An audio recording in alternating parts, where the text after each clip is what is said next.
Hey everybody, it's Word Balloon and John Suntress here. Quick couple show notes before we get started. First of all, holiday season. Word Balloon is not slowing down through Christmas week or the week through New Year's and that New Year's weekend.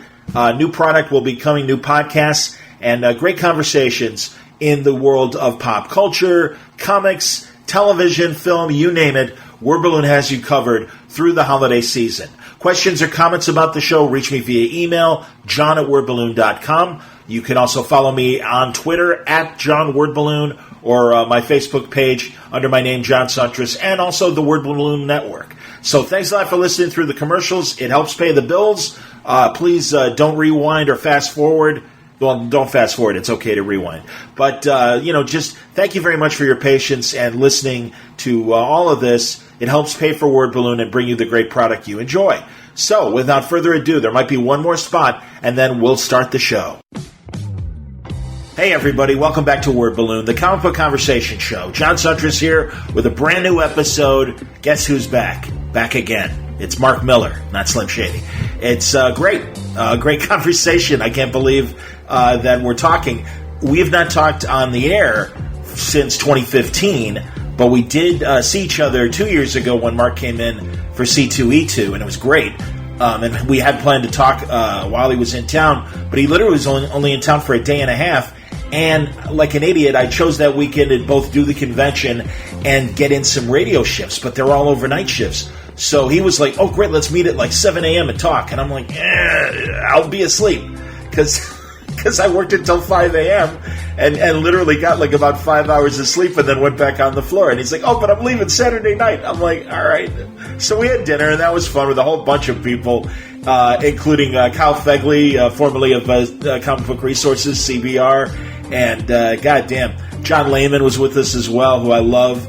And man, he's got to do a Word Balloon soon. Seriously, I love hanging out with John. It just hasn't happened yet as far as the Word Balloon interview, but we will get to it, I promise, likely in 2020. Anyway, you're here to hear about Mark Millar. Well, he's talking a lot about his experiences as a Neflix executive. Now, you remember in April of 2017, they bought Millarworld and hired him to oversee their adaptations of film and TV properties, plus create new concepts as well, like the current Magic Order. In this interview, he'll talk about the production progress on several of his comic creations, like Jupiter's Legacy, American Jesus, the aforementioned Magic Order, Huck. You'll also hear about casting choices, screenwriters, and directors for the various projects. Plus, he talks about the status of the Millar properties at other studios, those deals that were made prior to the Neflix deal, like Kick-Ass Kingsman, Starlight, and even Nemesis. Millar also talks about some observations on the TV, film, and comic markets. I had to ask him about, what Scorsese was said about the Marvel movies and Coppola as well.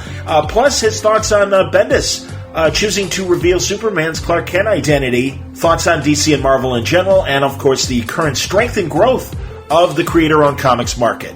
Obviously this week, American Jesus came back. The second story arc began. The first issue of the second chapter dropped this past Wednesday. I meant to put this out on Wednesday, but had a little personal issue that kind of set me back about 24 hours. But everything's back on schedule now, and really happy to release this conversation. Mark Millar on today's Word Balloon. All brought to you by the League of Word Balloon listeners. Thank you greatly, League, for your support as we're closing out 2019. Thank you again for really helping me out this year. Sponsorship of Word Balloon via Patreon. If you like what you hear here and want to help out the cause, Word Balloon is free. It'll always be free, but if you want to help out, go to patreon.com/wordballoon or click on the Patreon ad at wordballoon.com. But thank you greatly for your help, League of Word Balloon listeners. Word Balloon is also brought to you by Aftershock Comics.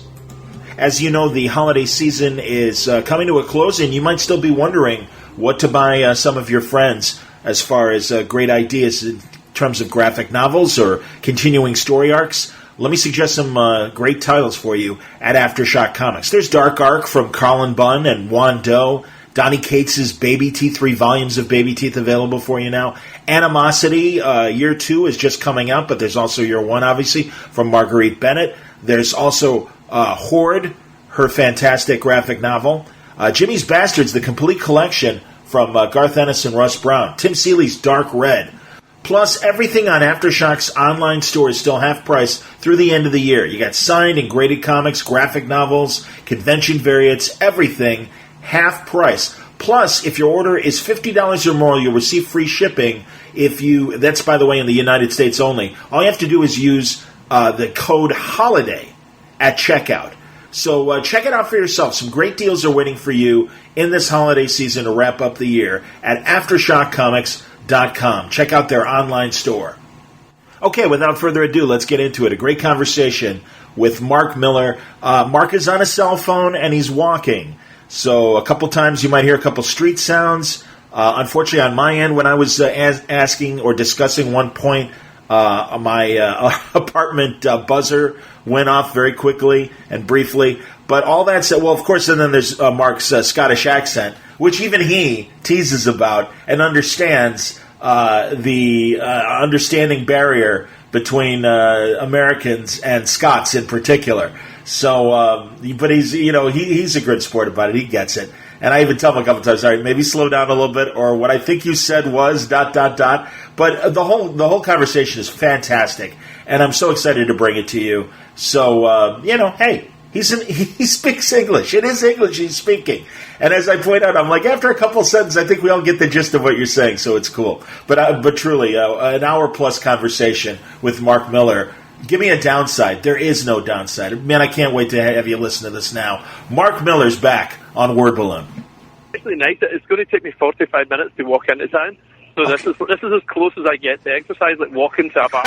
A 45-minute walk to a bar. How you feeling? Everything okay? Yeah, all good.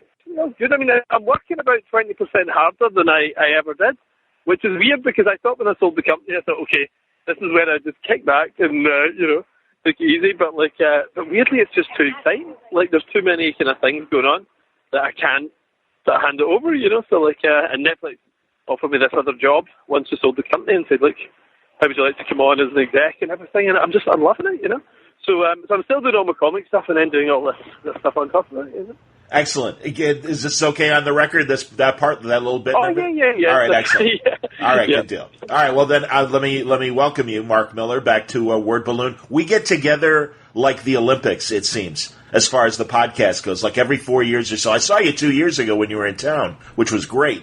And like I was just explaining, man, I do overnight radio, and you were like, hey, let's do something at 7 a.m., and I'm like, oh, man, I'm going to be dead asleep.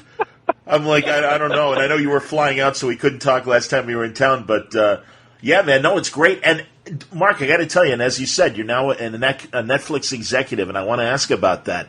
But when we last had a chance, when we were together at your hotel room when you were in Chicago. That sounds a lot seedier than it should. That sounds a hell of a lot seedier than it should, I promise. It was an interview. Interview inverted commas.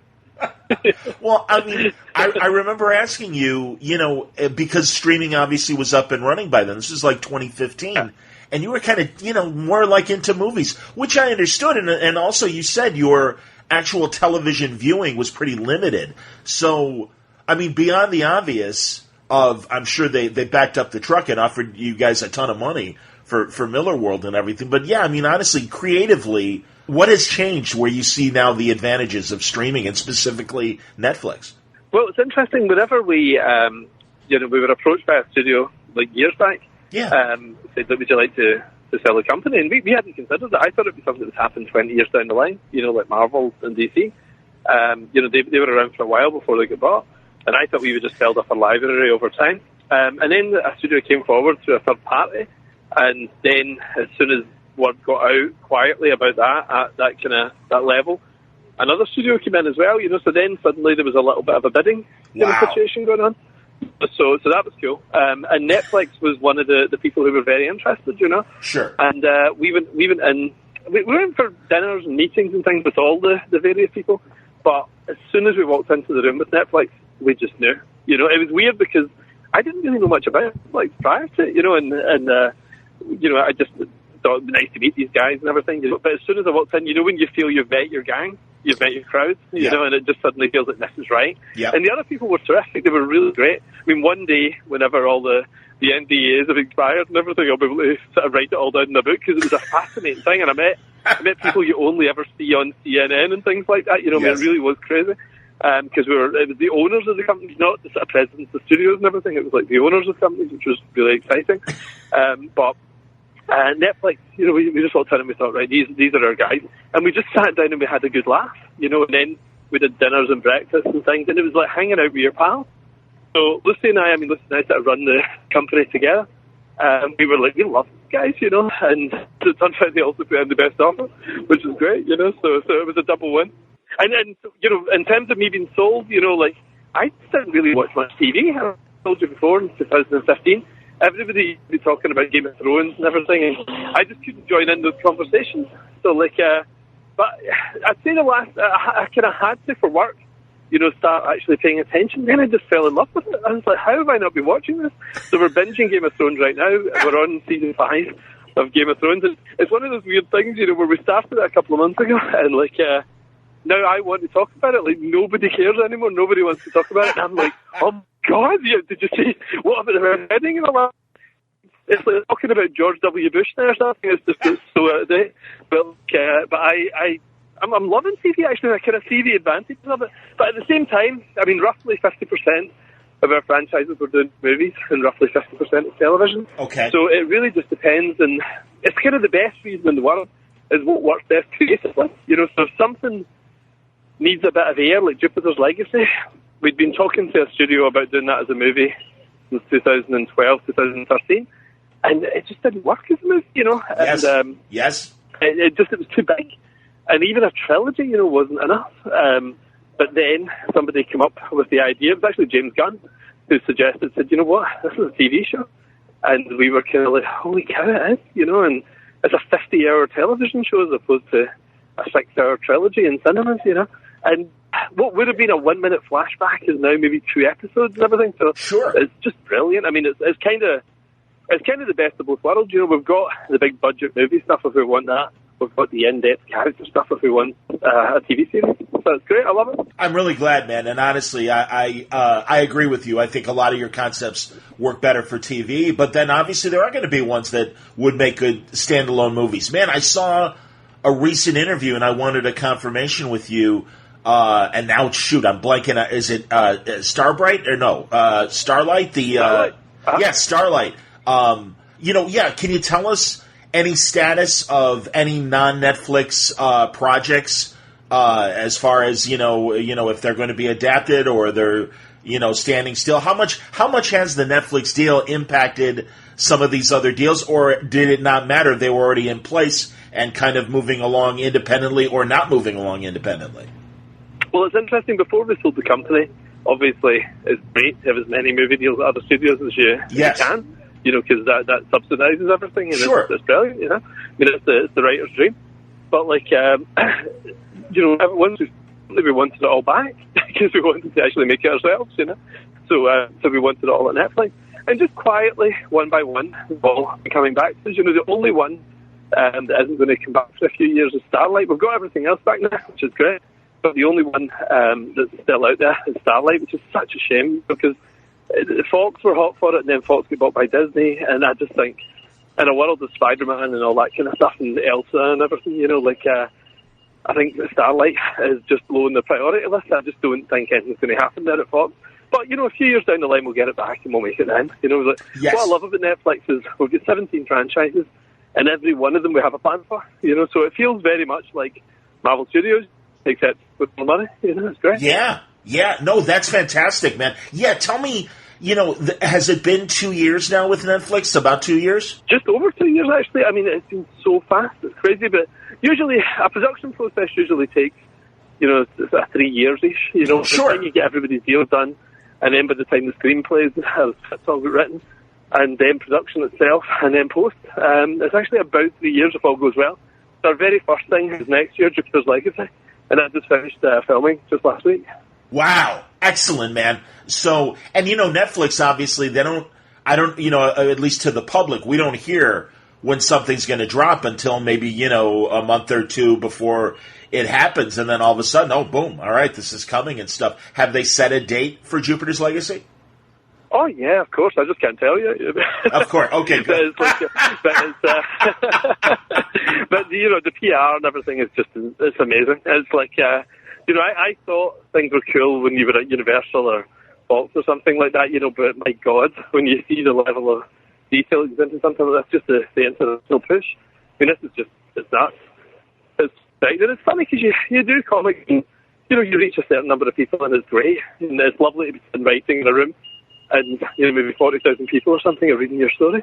But it really is quite otherworldly, the idea that suddenly, tens, if not, 50, 60, 80 million people could be watching your stuff, So, Frank Whiteley and I were so excited. He was out on the set a few weeks back, and he came back like a 10-year-old. He was just buzzing. Oh, that's I bet, man. No, that's amazing, and yeah, what a great feeling to have that stuff, finally being made. In the last couple of years, things like the Umbrella Academy or things like that. Do you avoid watching other adaptations while you're making your own thing? I mean, your story is your story, but certainly there have been some really good superhero streaming products and also movies obviously as well. How do you handle the competing superhero ideas that are being made for TV and film? It's funny, Matthew Vaughn and I were talking about this the other day, and he was saying when he was filming Kingsman, he couldn't watch anything because it would upset him if he was like in the middle of it and something was a bit like his and he was worried, And what he does is he basically just watches old movies for the entire 6 months he's working on a movie, Wow. So, and then he catches up on everything inside about 3 weeks. He just watches every movie back to back. And I'm a little bit like that as well. Like if you're in the middle of writing the new Jupiter's Legacy or something, the last thing you want to be doing is watching, a big contemporary superhero show. Because Sure. you don't want to be influenced. And you don't want to be worried as well. Like little things that a bit like something you had planned and everything. So that's what I do too. I just sort of avoid it while I'm working on it and move on to another genre. Like right now, I'm doing a big action thing that's got no superheroes in it at all. So I can binge as much superhero stuff as I want. I can binge, throw all this kind of stuff. So I think that's the trick. Just to try not to be influenced by it and try not Sure. to worry it's too much like your stuff. That's cool. And what I loved last time I talked to you, you were telling me, beyond Matthew, who you always do collaborate so well with and everything, a bunch of filmmakers. I suppose that, and I don't know, tell me, are you able to tell me any screenwriters or filmmakers that you guys got for Jupiter or some of the other projects, or is that all under the NDA as well?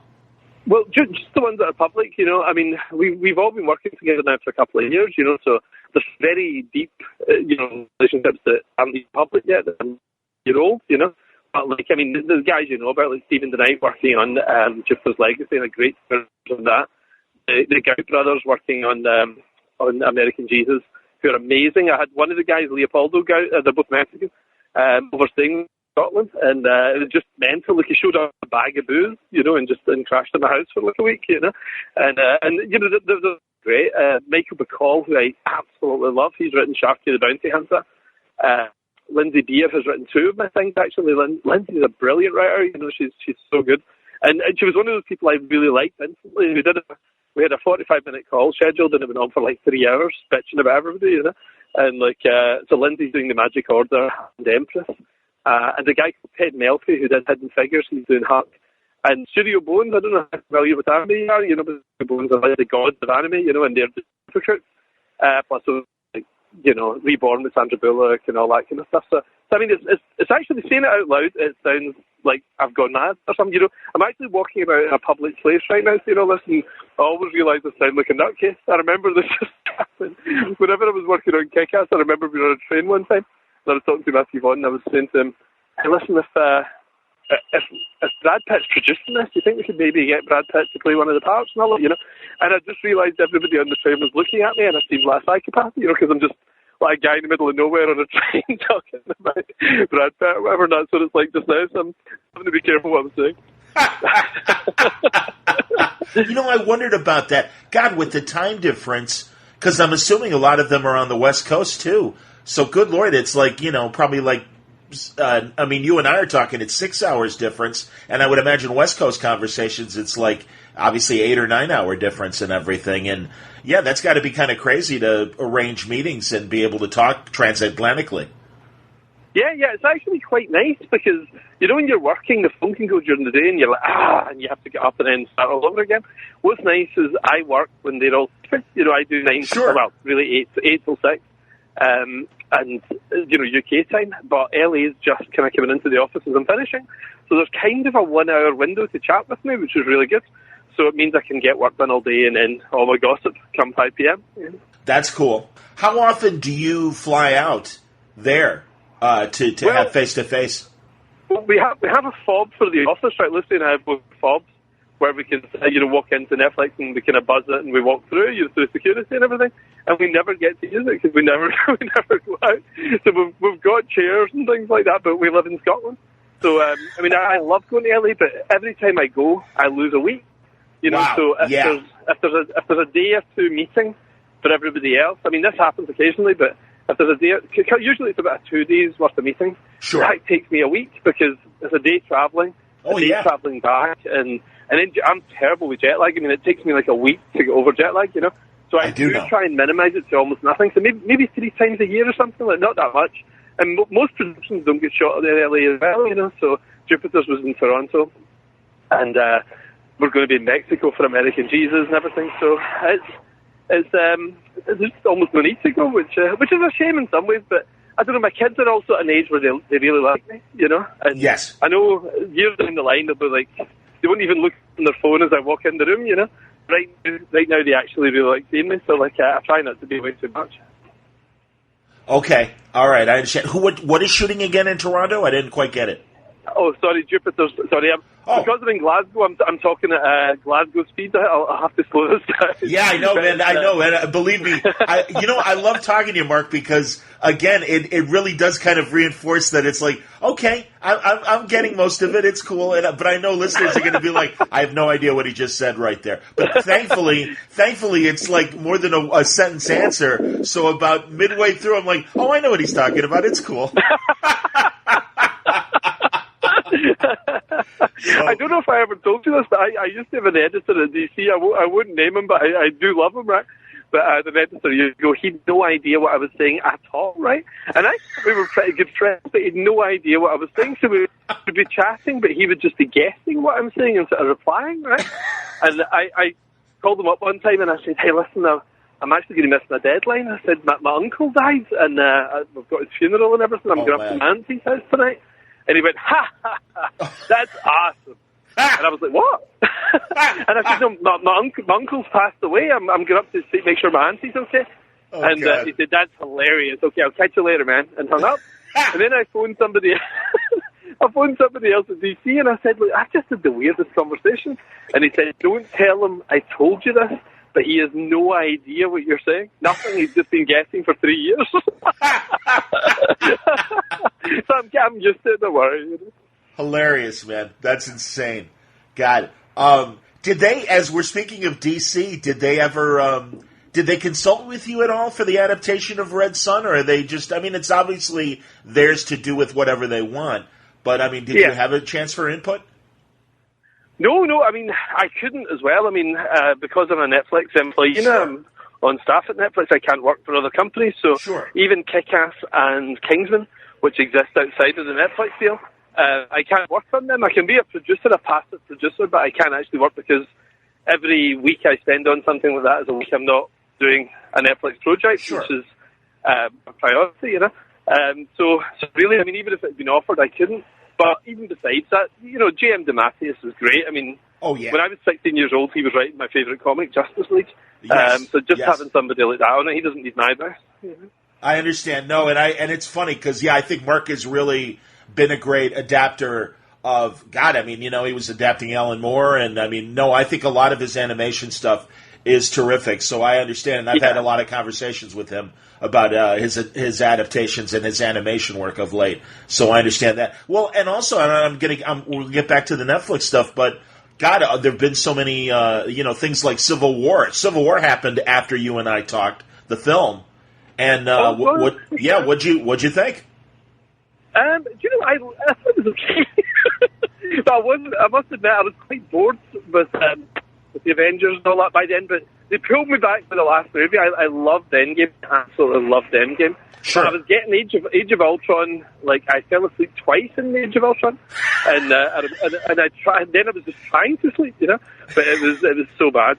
But hilarious. And I just kind of got a bit fed up with those characters and everything, And I love things like Guardians, and I love, I really enjoyed Ant-Man, Doctor Strange, and all that kind of stuff. Yeah. I think they'd been around for a while, and I was just a bit fed up with the Avengers characters, but then they pulled me back. The Endgame was terrific. I think, the previous one everybody loved, Infinity War, but I thought it was just okay. But then, I was never quite taken in by that cliffhanger. Really, like, Black Panther, who just grossed $1.2 billion, he's dead, really? Right. Spider-Man. So, like, I was saying, like, everybody was coming out of it, like, all the kids were coming out of it saying, oh my God, Spider-Man has been killed. And I was like, the Magic Wish Glove makes him go away. Magic Wish Glove will bring him back. It'll be just fine, Well, exactly. But the last one was fantastic. I loved it. Yeah, oh God, Endgame was amazing. And no, I know. I think all the comic book people, we were pretty savvy at the end of Endgame knowing that, yeah, don't worry, everything's going to be fine. But I agree with you. It was fun watching non-comic book readers freak out. But yeah, I mean, like you said, Black Panther, we could all do the math. It's like, yeah, it's not going to stay there. Don't worry about it. Good Lord. He's going to be fine. He'll be fine.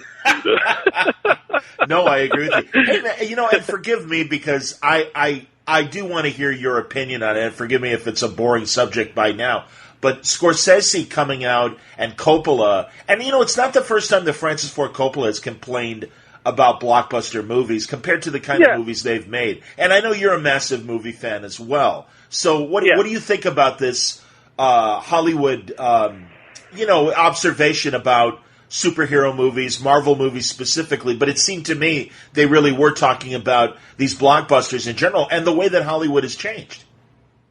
I totally get it. I can't believe it's even a controversy. Like, Martin Scorsese wasn't interested in Star Wars when he was 35, So, why would he be into it suddenly now at 75?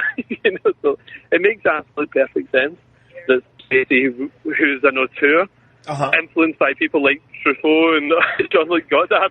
Sure. It's no surprise that he's not especially interested in Iron Man. It's like this shouldn't. I can't even believe that was a headline. And likewise, I remember reading interviews years ago with Coppola, and Coppola was talking about how he thought it was sad that Lucas had gone off and become Mr. Star Wars. Yes. Because he said there was, with American Graffiti and everything, there was just this really, really interesting guy with his own voice, And, again, he thought that when he was 40, so I'd imagine 80-year-old Coppola is not suddenly going to watch Ant-Man. It's like... Right. So I just... Plus, I think the most fascinating thing about social media is it's created this incredible homogenous thing, where people that I feel you all must think like I do, and you're saying my opinion isn't valid because you have a different opinion, but it's not, of course not, like, everybody likes different things, so, Scorsese wasn't saying we should stop making these films. He was just, it's a shame there isn't more like the kind of films he's interested in now. And it's definitely true. The economics is very interesting because those medium budget films now are very, very hard to make. Like the kind of stuff I'm involved in, like big explosions, superheroes, aliens type stuff, you can get that greenlit in 10 seconds, Right. But anything over 150 million, there's a potential to make $1 billion on, Right. And you can do really cheap stuff like the Blumhouse stuff. You can make that because it costs $5 or $10 million. It's a small investment, and you could make back 200. Whereas those kind of, movies like The Irishman, or Goodfellas, or something like that, those are very, very hard to get funded now. And I could see the frustration because there's genius filmmakers who are going around the world trying to get funding for their movies, which is I can understand why he feels the way he does. Yeah, but it's funny because as I've talked to industry people, and I've asked that same question, what happens to the mid-level budget Hollywood film? But obviously, as you know with your deal as well, the Amazons and the Netflix have come through and I think have provided a platform for those projects. And also, again, I think the deeper character possibilities are in these limited series as opposed to a 2 or even 3-hour movie. And it's like, God, the game's over here now, guys. I get what they're saying, and I really respect them as filmmakers. But it's like, and also it's interesting that Scorsese would have that opinion, given that he made that Boardwalk Empire for HBO. Yeah.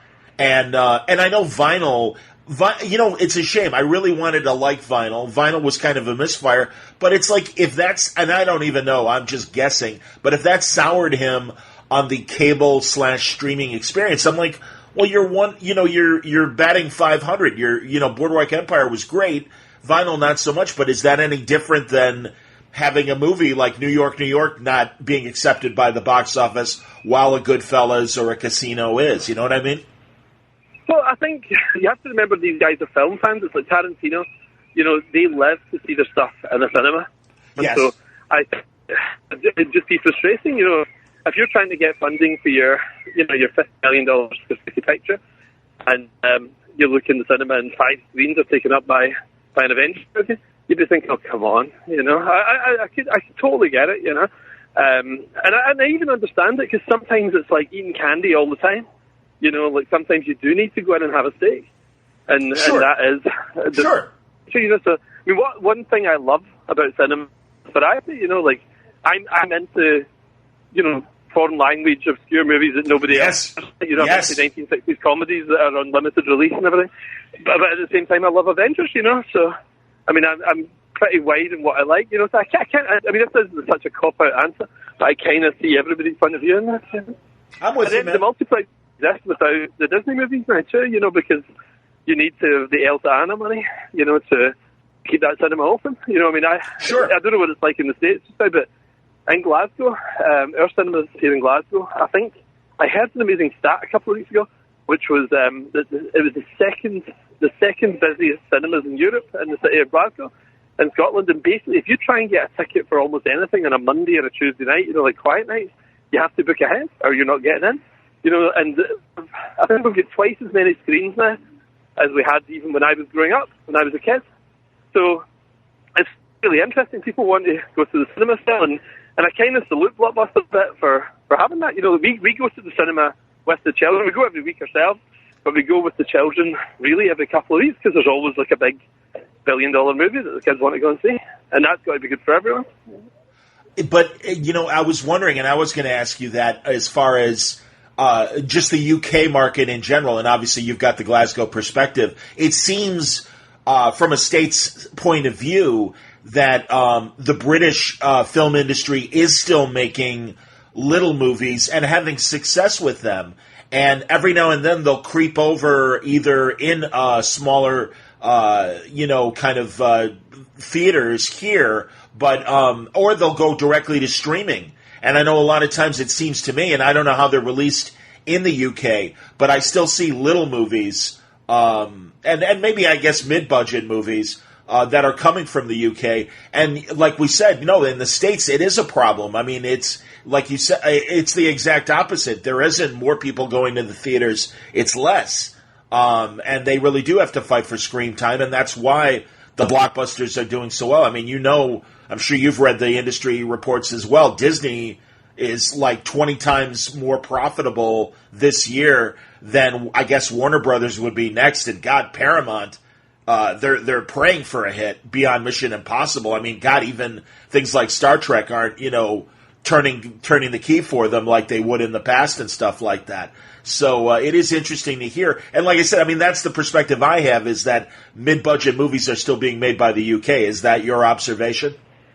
Well, two things. One is that we have the same problem in the UK as the States, and I think a problem for the UK in terms of the middle and low budget films is that all the talent has migrated to America, and that's always been a problem. You'd Ronald Coleman going over in the 20s, you'd David Niven going over in the 30s.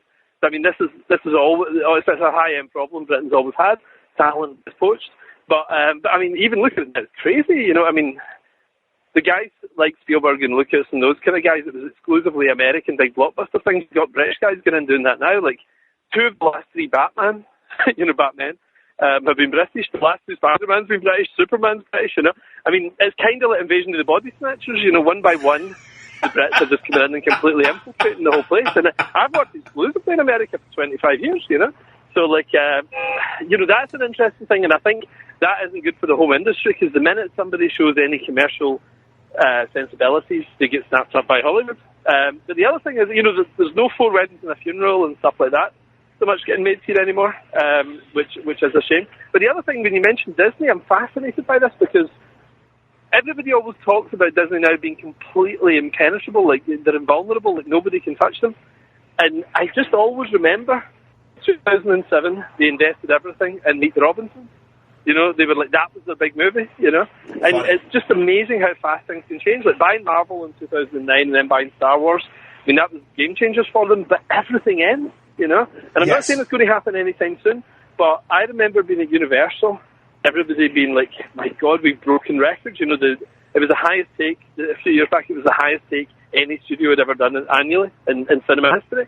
And, you know, everybody was suddenly kind of, like, looking at Universal, they looked completely unbeatable. Fox looked pretty unbeatable a little while ago. You know, Paramount looked unbeatable a while back. You know, and it's just, and Warner Brothers at the time of Harry Potter, Batman, and everything, I mean, they could do no wrong. And you just have to remember, history moves on all the time. And Disney's in an incredible position, but they haven't handled Star Wars massively well. You know, and that looked as if it was going to be another Marvel for them. And they thought that too, and they were doing all these spin-offs, which were sort of ill-advised. And then suddenly they've reined that back in, and they're sort of trying to make plans now. Mandalorian's the first time, really, people have been super happy with something. Yes. And they've had Star Wars now for some time. And it's only a matter of time, you know, before IP just feels out of date. You know, we're on year 19 of the Marvel movies right now. You know, I would say they launched with Blade, actually. I'd say it was probably 1998. But in terms of mass consciousness of Marvel movies, we're on year 19 of that. And that won't, the chances of being year 25, maybe, you know, but it might have peaked by then. And I just wonder, I don't know if Endgame with Tony Stark dying and all that, just feels like a little bit of a tipping point. I don't know. I mean, you can never count Marvel out because they'll surprise you. I didn't think Guardians was going to be great, and then it ended up being my favourite Marvel movie. You know, so you can never count them out. They're very smart, but everything has to move on, you know, and I do suspect probably 5 years down the line, it might start looking a little tired, you know, by the time you're on Thor 5 and, you know, Ant-Man 6 and whatever, you know, it's like, I just don't know, you know. No, I agree with you, man, and I think everyone is wondering how, I think it's Phase 4 right now is beginning, or, I think it's Phase 4, but I will say, I saw the Black Widow trailer this week, it looked great, but I agree with you. I think this is going to be the real test now, like with the death of Tony Stark, as you say, and Chris Evans leaving, and we'll see how much longer Chris Hemsworth sticks around with Thor. And no, it is going to be tough. If I were Kevin Feige, I would have walked away after Endgame, because what more do you have to prove after 12 years and 19 movies of success? And it's like, God, I mean, take over Star Wars or do whatever you want, or hell, even retire. I mean, my God, what a streak. I can't think of a producer that has had the kind of success that he has had running Marvel. Yeah, he's done a great job, but I think they've burned through all the A-list stuff now, but then they can still surprise you, like Guardians is a D-list property, nobody cared about Guardians. Right. Most people I'd never read a Guardians comic in my life when I went to see it. So there could be a surprise. Eternals might be awesome or whatever, I don't know. But I don't know, it's like catching lightning in a bottle again, it will be difficult. A huge amount of goodwill, but all it takes is a few in a row that don't go as well, that don't catch on the way Iron Man did. And it could be problematic. I hope not, because I'm a massive fan. But I mean, it's just the realism of it is it's not going to be there forever. And of course, we're hoping to capitalise. We want to be there just at the minute everybody starts being disappointed. We'll be like, come over here, come and join us over at Netflix. Well, that's the great thing, man. And obviously, I'm sure you are encouraged by the success of The Boys and Umbrella Academy and all these non-DC and Marvel properties. It's a great time right now for a lot of independent ideas that aren't DC and Marvel and are finding, their audiences, and especially in the streaming world. And again, I think it's the bigger canvas of, a series and the ability, as you said earlier and stuff with Jupiter and everything, the ability to really, take a moment and what, like you said, would have been 2 minutes in a film, you can spend 2 episodes now on a streaming episode. And again, I mean, that's the thing. I think everyone is open to the idea, but like that too will reach its saturation point, I suppose. Well, not really, because the nice thing about adaptations is it will never go out of style any more than the novel. Well, style as an adaptation. Sure. You know, nobody says when they were watching The Irishman, oh, you know, that's yet another adaptation of a bloody novel. You know, I've already seen Peter Benchley's Jaws turned into a movie. I don't need to go and see this, you know. And it's, you know, you're not going to feel like it. Comics is a medium as opposed to a genre. You might be fed up with superheroes, but there's a million other things happening in comics there. I mean, it's funny. I mean, I talk to pals, and especially in retail, and it's a difficult time, you know, in a lot of ways. Yes. But it's also the best time ever. You know, like, I remember even 15 years ago, the idea of getting to do a comic that wasn't like a Marvel-style superhero was unthinkable, really. I mean, there was a few out there, but you couldn't earn a living off it, you know? And yes. And now people can kind of do comics about anything they want. You know, it really is amazing. There's kind of a market for whatever you're into, and if you don't make money on the comics, you can make it on the trades, and if you don't make it on the trades, probably sell the rights, you know, for a couple of years, you option them out there. And I don't know, Stan Lee said to me years back, the thing that encouraged me to do Millarworld, I interviewed him back in 2003, and he said, how's your age? I'd be cleaning up right now. He says, because what's happening out there is so exciting. He said, imagine I'd been able to hang on to the rights to all my characters like this. He says, I'd have just been sitting doing this 7 days a week, you know?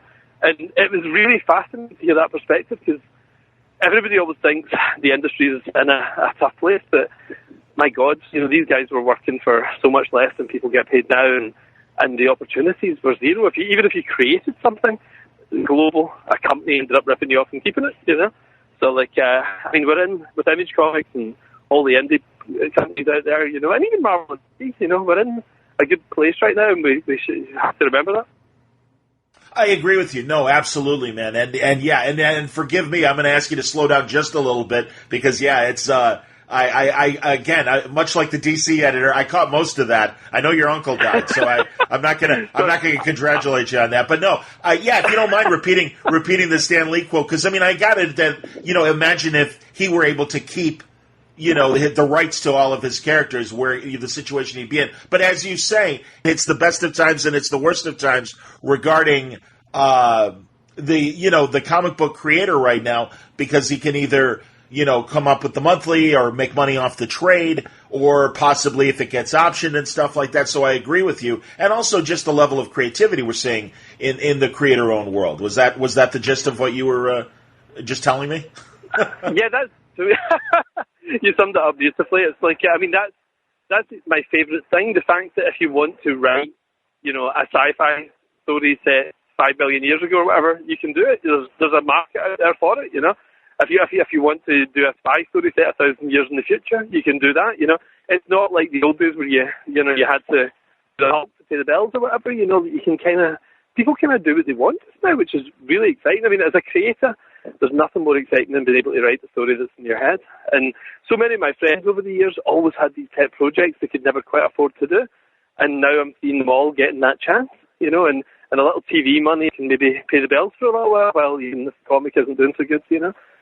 But it's you know, I'll tell you something else. I mean, the actual, you know, the trends in comics is something I've been fascinated by. Ever since I was a teenager, I used to make graphs of all this stuff, you know. And I remember reading this interview with Denny O'Neil years ago, and it was in the 80s, the late 80s, when I was a teenager. And I remember reading a thing where he said he really thought comics was going to go away in the 70s, and he thought, I was really happy to have had a career in them in the 60s and the 70s. Then I thought, well, this is it now, and I have to go and be a journalist and do something else because nobody's buying these anymore. And I was reading because he was saying he could never have imagined books like Dark Knight and Watchmen and everything would come along and revolutionise the industry, and sales would be so good. And I remember thinking, well, that's very interesting. You know, maybe there's a cyclical quality to this. So I started looking at it.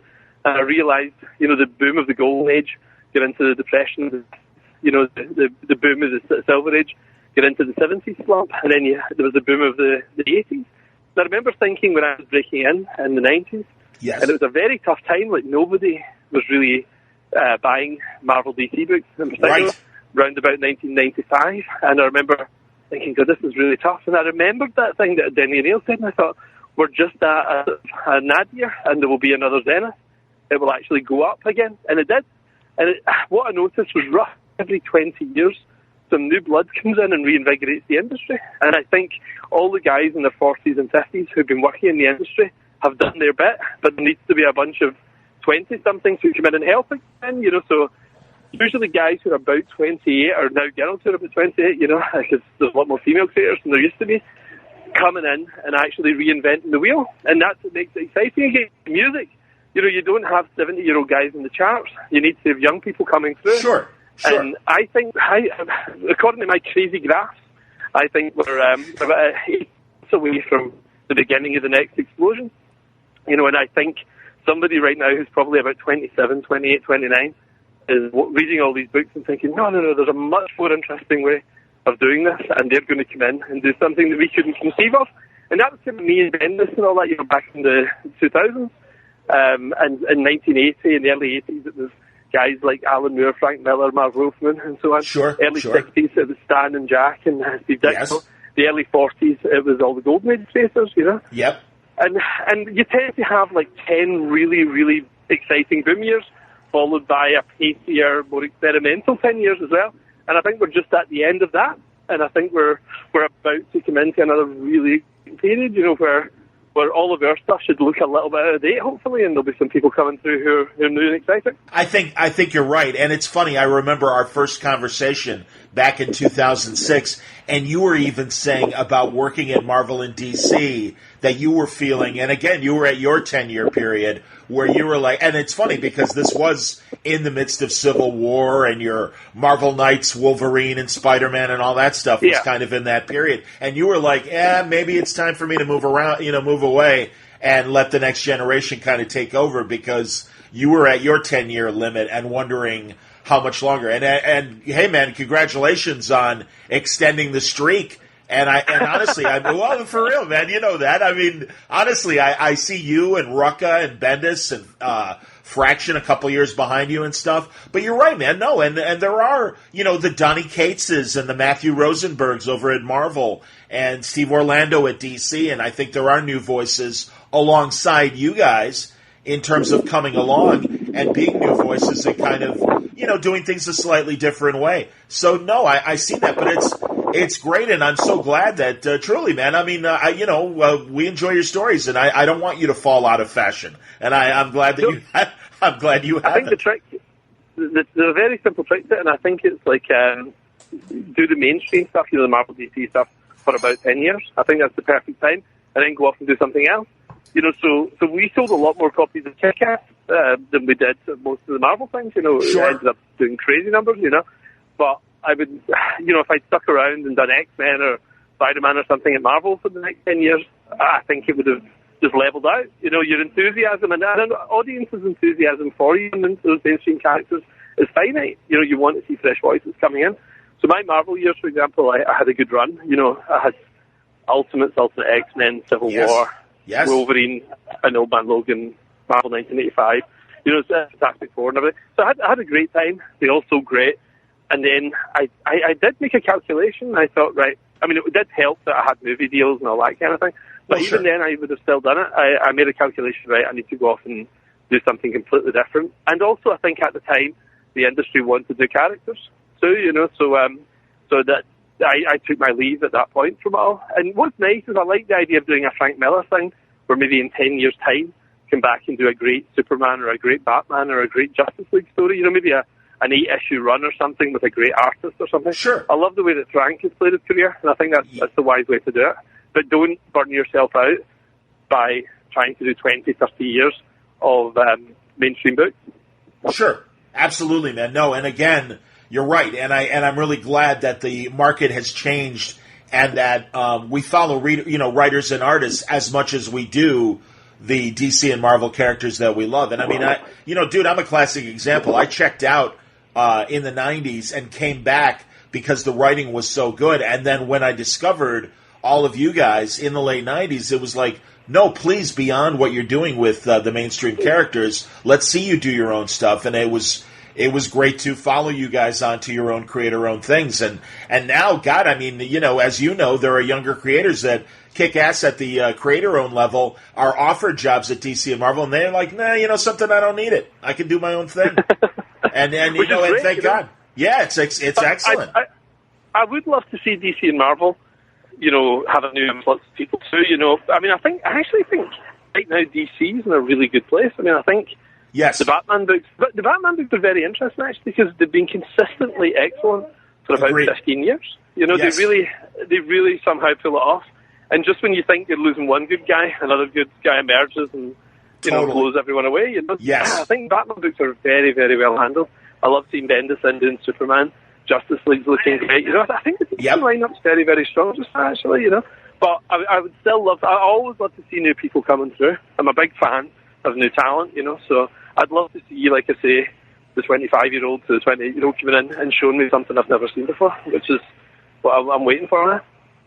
Sure, because I do want to talk to you as well about what you're doing with your current Millarworld comics and everything. But as we mentioned, Superman, I'm sure you're aware of the big news and that Brian is going to blow up Clark Kent, and I got to get your opinion on losing Clark Kent and Superman is going to reveal himself to the world and abandon the Clark Kent identity. I think it's very bold from a storytelling standpoint, but I'll be honest, when he told me, I immediately went into devil's advocate mode, and I'm like, well, is that a good idea?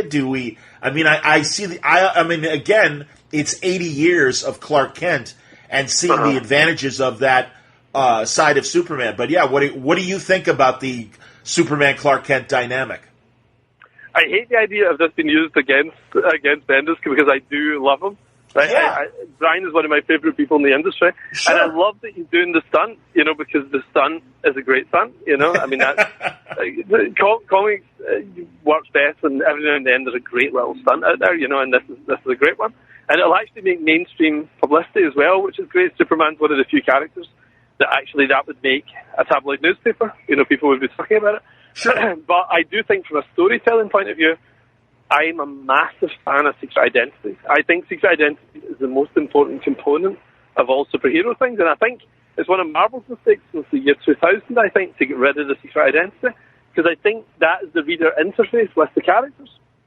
Secret identity is what the reader is, and then they become the hero through reading the story. I think especially as children. So kids identify with the human, and then they get a chance to do these adventures, and there's something quite unique to superheroes, like Zorro and everything is maybe the earliest ones. Sure. But where somebody who pretends to be a coward and a dandy and everything, but in reality is the coolest guy in town, And that just works. Like Bruce Wayne pretends to be an alcoholic, no user, a playboy and just, a shallow person. He's the last guy you're ever going to think is Batman, And it's the same with Clark Kent. There's something so beautiful about that, the concept of a guy who could literally crush the moon down into a diamond. And yet he chooses to spend 8 hours a day sitting typing, and taking abuse from people in the office and hiding behind a pair of glasses. There's something amazing, the concept about that.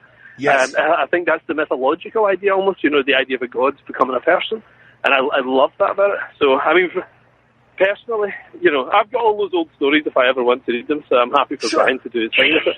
But I think that there's so many cool things you can do. My favourite thing that you never see in superhero comics anymore, actually, is the idea of an emergency and somebody in their secret identity having to make an excuse and sneak off and turn into a superhero. When I was a kid, that was always my favourite part. Me too. I shoved all that into Jupiter's Legacy is going to be filled with this. The TV shows got it and everything as well. Because you just don't see it anymore. And there's something really cool about that, like an emergency. And the guy has to slip off and become a superhero. Right. And I kind of miss that. And Peter Parker is such a big part of Spider-Man and everything. Imagine if you were Spider-Man full time. Yeah. No, I get it. No, and I think you're right about that. And that's the thing. I think everything you said about his secret identity, I absolutely agree with and everything. And it'll be interesting because again, I hear what you're saying too. And for a story choice, it will be fun to see how long they make it last. During Civil War, I thought it was a great mistake to not have a longer period. You had a Spider. Was it your choice or Marvel's to unmask Spider-Man during Civil War? I'll tell you the inside scoop on that. It's quite funny. What it was the part of the thing was, that the superheroes had to be employed by the government, like police officers. Yes, that was the whole idea behind the Registration Act. And we thought, well, part of that's going to be, okay, you have to give up your secret identities. And this was maybe 2006, and we looked around at the Marvel U, and everybody didn't have a secret identity. There was like Daredevil, and like that was kind of it, and Spider-Man. And we said, well, it'd be cool if we could do Spider-Man, but we never could. And it was actually Joe Quesada. Joe was like, well, we're doing this big storyline in Amazing Spider-Man where we're going to be rebooting everything. It was, I can't remember what happened in it, but it was like a magic wish or something, where, yes. Everything was set the clock back. And they said, well, we could have a 6 months or a year of Peter giving up his secret identity, and that could be part of the magical reboot. And I was like, awesome. Wow, yeah. That's how it happened, Yeah, the solution was already figured out. Okay, I understand. Because, I that's where I thought 6 months or a year with Spider-Man wasn't enough time to really explore, all the, we got that great scene. In fact, I got to talk to Straczynski about that great scene in Spider-Man where the Kingpin tries to kill Aunt May, and Peter goes to the cell block to challenge the Kingpin and beats the shit out of him. And it was such a great moment of, Spider-Man unhinged and not holding back and being like, look, this is what could happen if you come against me or my family. And it was great because it was, no holding back or anything for Spider-Man. And there should have been more moments like that. And that's what I hope will happen in this Superman status quo. We'll see how long it lasts. I understand. We'll see. The clever thing, though, is that we're actually talking about Superman for the first time in years, Yes, so I think absolutely. That's where Brian is very smart with this. I think it's really good that people's awareness has suddenly spiked with it. And it's, I remember years back in the 90s, they gave Superman a mullet. I don't know if you remember this. He has a 90s mullet, and Superman, you have to do something to shake it up every once in a while. And I prefer the secret identity to the mullet. That's hilarious. That is fantastic. Do we have a couple of minutes left? Because I really want to know, as far as the Netflix comics and stuff. Has it been? Is there anything different with you making comics with Netflix as opposed to when Millarworld was your own thing and you were doing it through Image and everything? Oh, completely different. I mean, it's an entirely different structure now. Like, what used to happen was I would come up with an idea for a comic, and then I would phone up somebody who I really admired and asked us and say, look, are you interested in this? And they would say, yeah, we'll do it. And it would be a creator-owned comic, Sure. And we brought it out. And eventually I was able to start actually fronting cash as well. Once I had some movie money years back, I was able to front cash to the artist. But even originally there was no money up front, so the money was all on the back end. Right. But since Netflix bought Millarworld, it's a different setup. What we do now is, what Netflix have hired me to do is create new properties in-house and also create sequels to the things that they already have bought. Sure. So they won't necessarily all be comics. So roughly half of the things I work on become comics, and the other half will just be straightforward movies and television. So what will happen is Magic Order, for example, I created that in-house as a television show. Yes. And I said to them, this would be an awesome comic. Part of my deal was I said, look, I'd still like to turn some of this stuff into comics because I just love doing comics. And they were like, cool. And I said, look, I said, like, what kind of budget will you give me? And they said, look, anything you need to get the best artist. And I was like, okay, this is music to my ears. So I was able to go in and just poach anyone I wanted from Marvel or DC. So I went to Olivier and asked him if he would draw it. And we had a production Bible, put together and everything. And Olivier drew from the production Bible, kind of like working for Marvel or DC, doing Batman or whatever, But Olivier brought it to life as a comic and did. I think it's my favourite ever book I've ever worked on. I was really happy with the story, but also I just think the art is absolutely amazing. I love Olivier. So it worked out great, and then we said, let's do another one, So the idea is I'll do 3 or 4 of these a year, and then the rest of the year I'll do stuff specifically just for television and for film. Because not everything would be a great comic. Like, I've done this big sci-fi thing that just wouldn't work as a comic, but it works really well as a movie, so we're just going to do it as a movie, So everything now originates at Netflix, and it's all owned by Netflix. Like, I don't own it, but they pay me a salary to be in-house and create this stuff in-house, No, that's great, man. And again, I think it's wonderful that you've got those resources that you are able to go and get the best people to create your ideas. And yeah, man, hey, if it makes more sense as a TV show or a movie, fantastic. But I am glad that you're doing these comics like Magic Order. I'm glad you came back to Chrononauts and everything with the sequel. I really enjoyed that from day one. You and Sean, that's really one of my favorite recent and Huck as well. I'm glad to hear that. It sounds like Huck is in development over at Netflix to either be a limited series or a film. That's a movie. The guy who did Hidden Figures, he's writing and directing Huck, and he's written the screenplay already. So we'll get going on that soon. So it's great. I mean, it's kind of a boring interview in a way, because all I'm saying is, yep, everybody's awesome. The best interviews is like, those guys screwed me. But really, it's actually we're just having such a good time. And I do talk to my pals about this as well. To somehow manage to make a living doing what you just really enjoy doing, is the trick. I mean, you do the same. You love what you do. Yes, sir. Yes. And I think it's infectious. That's what brings you your audience as well. No, absolutely, man. No, and you're right, man. I wasn't sure how this year was going to go, and it's been a very satisfying year. So I understand how you're feeling right now, and I'm glad. Now you've got a Christmas surprise coming up. Did I read correctly? Yes, I'm not sure what date is this going out. The podcast. It'll probably go out early next week. It'll be that was my plan, was to put it out maybe Monday or whatever next week. If you put it out on December the 18th, I can tell you what the project is. Oh, but, well, if it's before December the 18th, it can't be broadcasted or whatever. But is there any way we could hold it back to December the 18th? Yeah, that's fine. I'd be happy to hold it to the 18th. Tell us about your Christmas surprise, please. Well, we just love little stunts, just for fun. And Chrononauts, our idea with that was, it's a Neflix production, so let's do a binge comic where they all come out in one day. So all 4 issues of Chrononauts 2 all appeared on one day. And I think everyone was kind of baffled by it, actually. A lot of people thought it was just varying. And they were like, what? On Twitter that night, I saw people saying they just bought issue 1. And then 2, 3, and 4 were gone by the time they went back to the shop, So it was we just did it for fun, just to see what happened. And sure. We thought we'd try something crazy with this, which was to launch a book and not tell anyone what it is.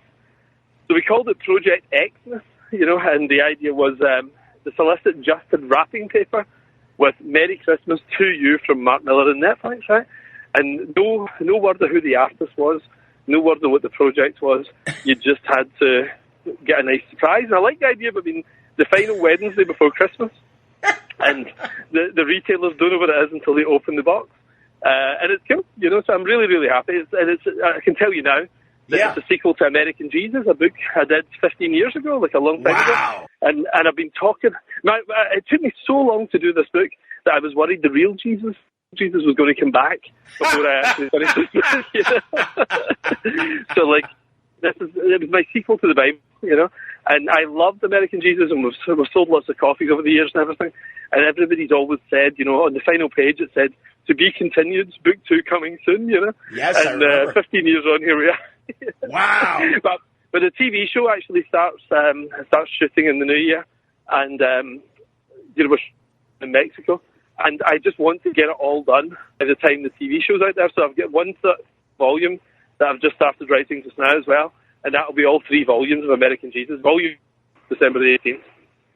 So Volume 2 is December 18th, and then Volume 3 will be by the time the television show, comes on. Is that the plan?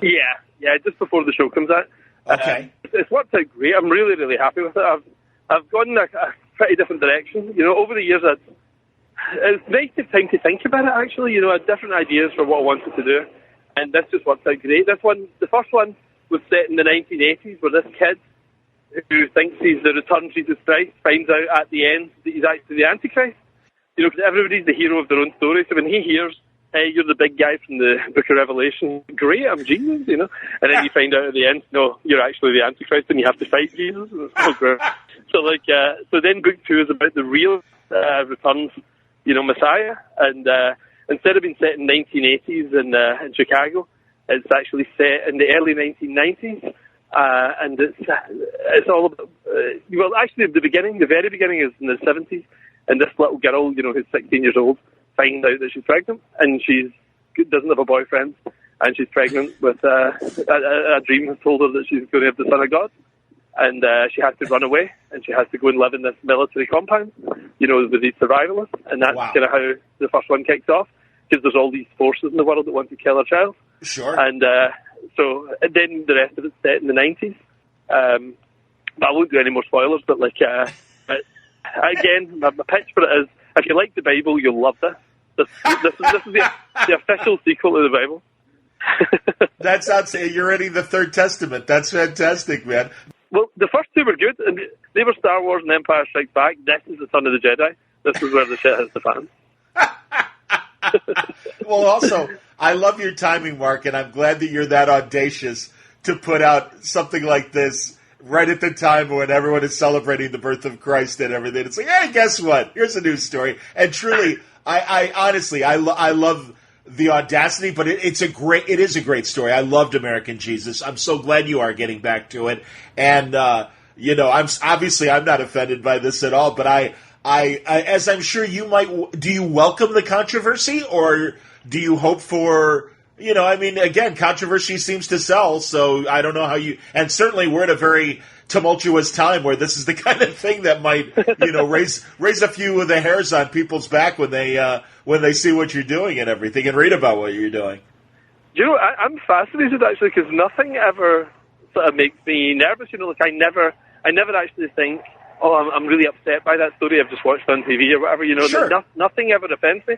So I always assume everybody else is the same. Yes. And then I bring out a book and then look online and people are like, holy shit. But I love that. I mean, the whole point of being a writer, is to actually do something you haven't seen before and to make people think. And if you don't, you're just typing. You're not writing. Right. So if you don't do something that makes somebody irritated, then you're doing it wrong. And I actually think all the best stuff has got a certain amount of haters. So if people are upset by it, whatever, I just think, great, I'm on the right track. That's awesome, man. No, I'm so glad. Who's the artist for it?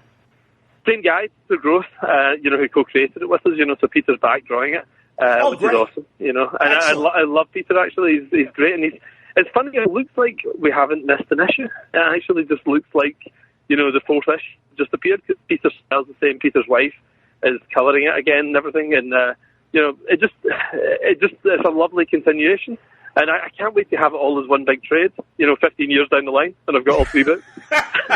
Sure. Absolutely, man. No, that's great. That's fantastic. And God, like I said, I loved the twist at the end that it wasn't Jesus, it was the Antichrist. So Volume 2 is Jesus' story then, correct? Yeah, absolutely. This is the real Messiah. The title is actually The New Messiah. American Jesus, The New Messiah. There you go. And it's got a big twist too. I won't say what it is, but there's two massive twists. So it's a beaut. I'm really pleased with it, and I actually can't wait for it to go public, because there's been so much speculation. People think it's the Jupiter's Legacy. People think it's Wanted 2 and all that. And almost nobody has guessed it's American Jesus actually. So it's going to be nice. But I love the idea of retailers opening a box with no idea what it is, and I think that's pretty cool. We'll maybe do that again. What a great Christmas present, just in time. I think that's brilliant. Is Nemesis at another place, or is that is that in Netflix? It should be coming back. So like everything really is coming back now, which is great. Because I hate the idea of someone else playing with my toys. So it means for the next 10 years we can just one by one got all these projects out there. I think Nemesis will be a great one. That's a beaut. But to be honest, they've just put the right people on everything. I've yet to have that crushing disappointment when you hear who's doing one of your books and you're like, oh God, But so far so good, I'll be the first to moan. When it's some idiot doing it, But at the moment, everybody's been great and very collaborative and everything too. The excitement of going out and seeing. I was in Canada a few weeks ago, seeing everybody dressed as Jupiter's Legacy characters. It was just crazy. And my youngest kids are 5. My youngest one's 5. My 8-year-old, she kind of doesn't quite believe in superheroes anymore. She still sort of does a bit, but she utterly believes in superheroes. Like, she thought the fake stuff was the cartoons, so she thought like Batman the animated series. She's like, that's made up. She says, but like Michael Keaton's Batman, that's real. She thinks that's the real guy, or Adam West. Sure. So and Christopher Reeve is a real person. Superman is real. So she utterly believed that until about a year ago. But my 5-year-old still can't believe it. And we were in Toronto, and she met Josh Duhamel and all the characters in costume. And it was like visiting the superhero headquarters. We were in the big Grand Hall of Justice in the book, which is staggering looking. It just looks incredible. in real life. It's so much bigger than I expected it to be. I thought they would do a certain amount of cheating, but it really looked the size of a church or something. This looks amazing. And the kids just thought they visited the Justice League headquarters, essentially. And they were sitting around the big table and everything, So it's great, I'm loving this side of it all. The kids at the moment do think I'm really cool. And in 5 years' time, this guy's an asshole. So I'm enjoying it while it can. No, I understand. So, Josh Duhamel, can you name other stars that have already been made public, or did you slip by telling me Josh Duhamel? Yeah, Leslie Bibb, she's playing Lady Liberty. And Ben Daniels is playing Walter, the bad guy. Ben Daniels is fantastic. I don't know if you've seen a great TV show that wasn't as big as it should have been, called The Exorcist. Did you catch it? It was on about 3 years ago. Yeah, I remember it. No, I didn't watch it, but I'm aware of it, sure. Season 1 is okay. Season 2 is okay, but Season 1 is some of the best TV I've ever seen. Wow. It's got the best twist I've ever seen, ever, in a television program. And I won't spoil it for you. Don't look it up. But watch the show and you will be blown away. And Ben Daniels is playing an exorcist in it. He's the main guy. And he is fantastic. And the show getting cancelled was actually kind of great for us because it meant we got Ben. Sure. Ben is our bad guy. And he's great. And then there's a lot of new younger people come in as well. Jupiter's Legacy is about, the second generation of superheroes, these kids of the heroes, trying to live up to their parents' reputations. So half the cast is very young, they're early 20s, and we have an amazing actress who's going to be the biggest star in the world. I mean, everybody on the set is kind of like, we can't believe our luck. We got this girl because she's going to be the biggest star in the world. She's called Elena Kampouris, and she's amazing. I mean, I saw her audition, and we were like, holy cow. And I'll tell you how smart she is. She was going to do interviews in China, so she spent a few weeks learning perfect Mandarin. Wow. So she could do her interviews in Mandarin, Yeah. She's like a sensational dancer and singer and everything as well. She's like the most talented human being you've ever met. So she's going to be mega, That's fantastic, man. That's great. Well, that's what I loved about The Boys was the mix of established actors and everything with newcomers. And yeah, Jupiter's Circle and Legacy Jupiter's Legacy is perfect for that. I'm excited to see the adaptation, Mark. Like I said, when we were talking back in 2015, to me, like I said, it always seemed like this was more of a TV series than a movie, and I'm really glad that Netflix made the pitch that it did to get you excited about working with them. And I think it's an excellent platform for you, and I'm thrilled. I can't believe that this is happening, and I know a lot of us are going to be relieved to hear that production is already wrapped up on Jupiter and everything. So that's coming soon, and American Jesus, that sounds great as well. And no, man, and truly Huck, Magic Order, everything. Yeah, I'm thrilled for you, man. Honestly, like you said, this might be a boring interview for people to listen to, because we're just cheering each other on.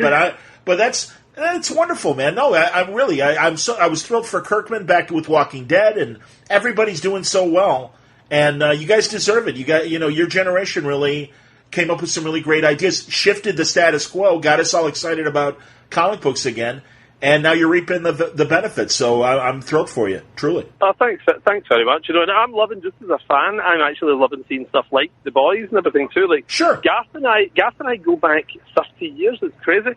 Garth and I both started at 2000 AD as teenagers. We were in our teens. Wow.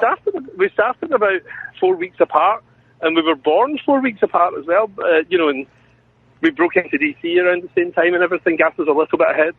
And into Marvel around the same time too. So we've had these quite parallel careers. And Garth is a guy I've always been very fond of Garth.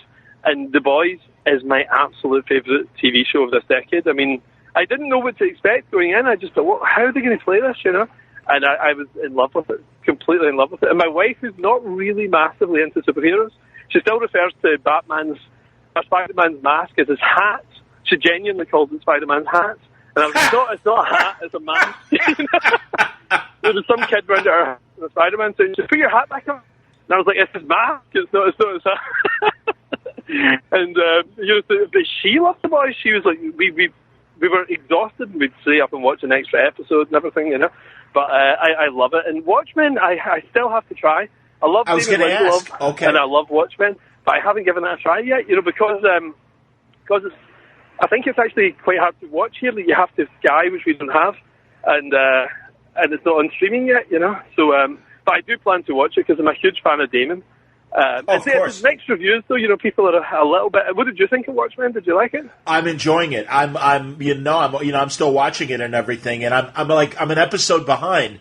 But no, I'm really impressed that they are in the Watchmen universe, but are telling their own story, and that's really impressive. And also, God, Regina King is such a great actor. She's really amazing. She's the lead, but everybody in it has been excellent. And also, Jean Smart is I won't even spoil and say who she's playing, but so many the actors are really doing well. And yeah, I think Lindelof. I mean, everyone has the torn. I think a lot of comic fans, we're all torn because we want Alan and Dave to be in control of their stuff.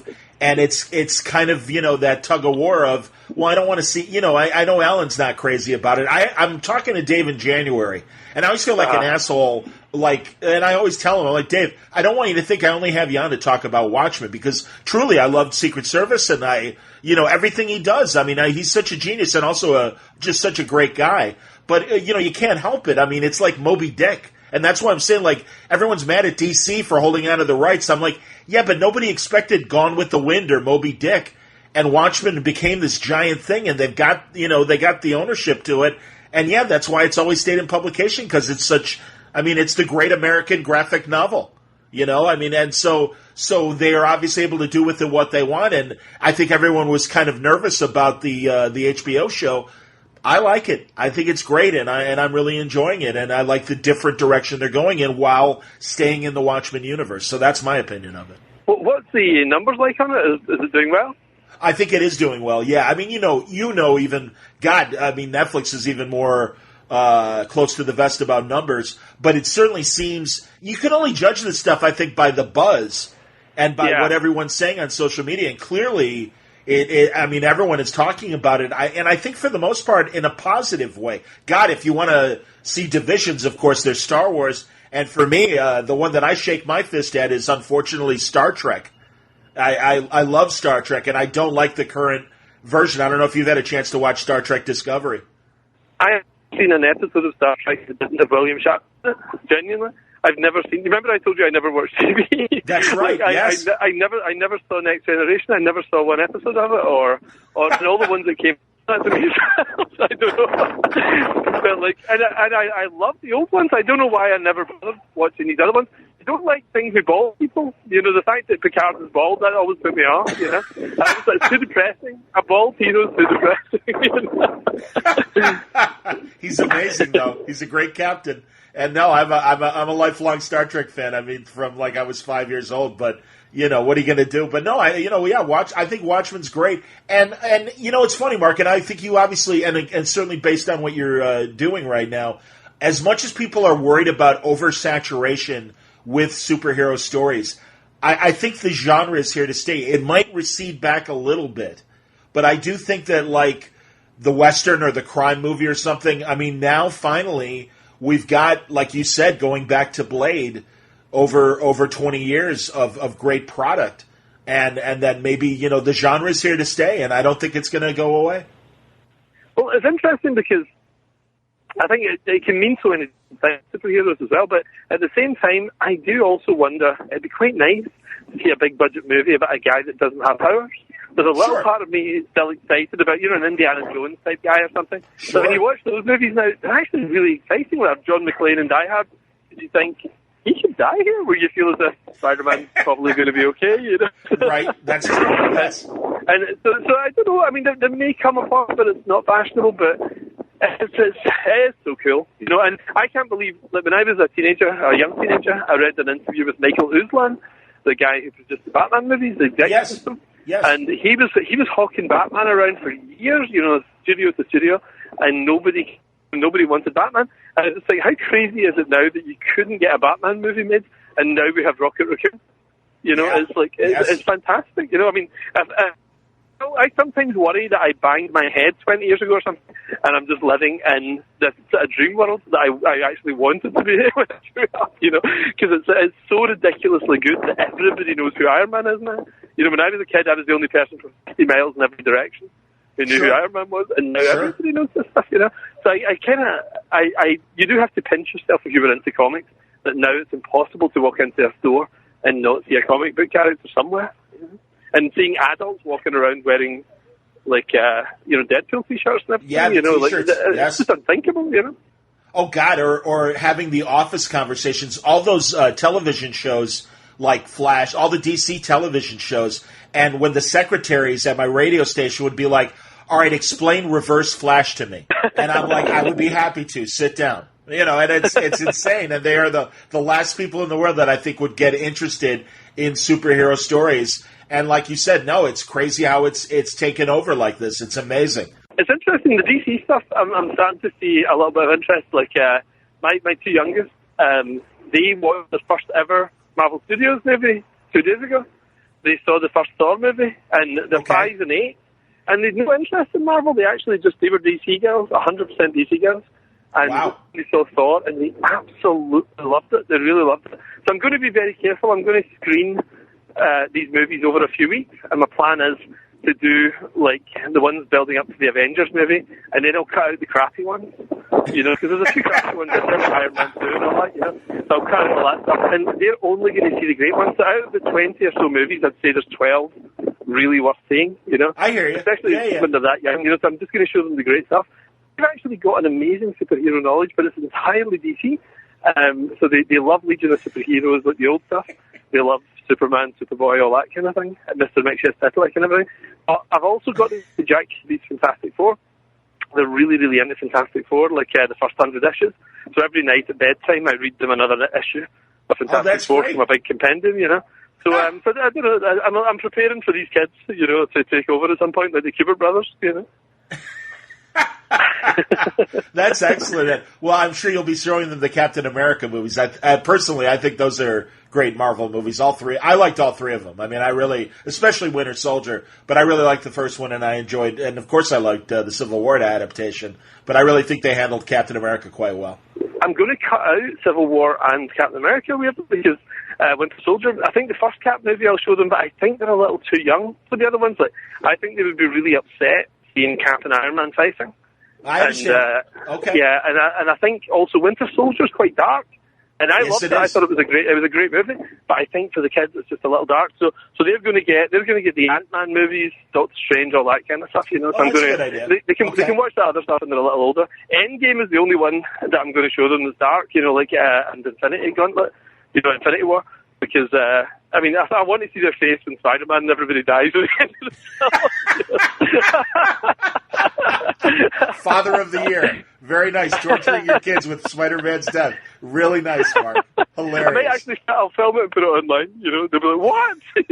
Because they're young enough that they will think that is. And I'm going to say to them, that's the last Marvel movie. I'll just show them Infinity War and say, oh, that was the last one. That's how it ended, you know. Nice. You know, my father, remember Benji, the dog movie? I don't know if you saw that in Scotland. It was a little... Oh, yeah, Benji, of course, yeah.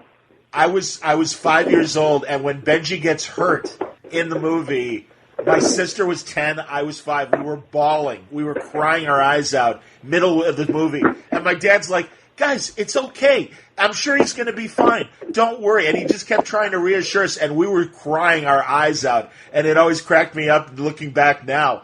Because, yeah, I mean, it just ripped our hearts out. So I can only imagine how those poor kids are going to feel to see Spider-Man turn to dust. Mr. Stark, I don't want to go. Oh, my God. Harsh, you know, I heard a weird story, which is that Alfred Hitchcock's 2 favourite movies that he watched over and over again in the 70s was Cannonball Run and Benji. They were his 2 favourite films. He used to watch them all the time. Hilarious. Jesus Christ. I love that. That's fantastic, man.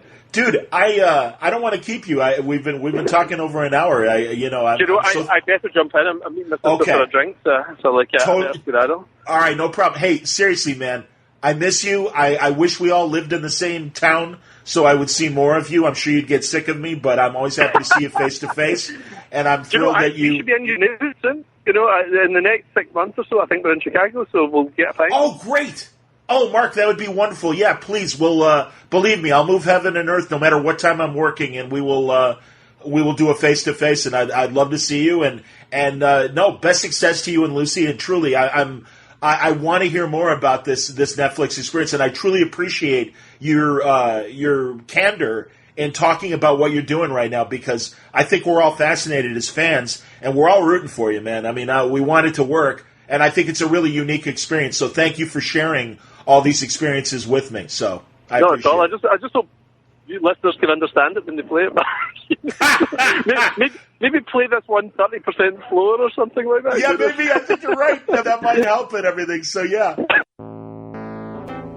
Mark Millar on today's Word Balloon. I hope you enjoyed the conversation. I certainly enjoyed it, and can't wait to have him back. I mean what I say when I'm like a lot of these creators, and I know, forgive me, as I always point out, Word Balloon isn't journalism, it's entertainment.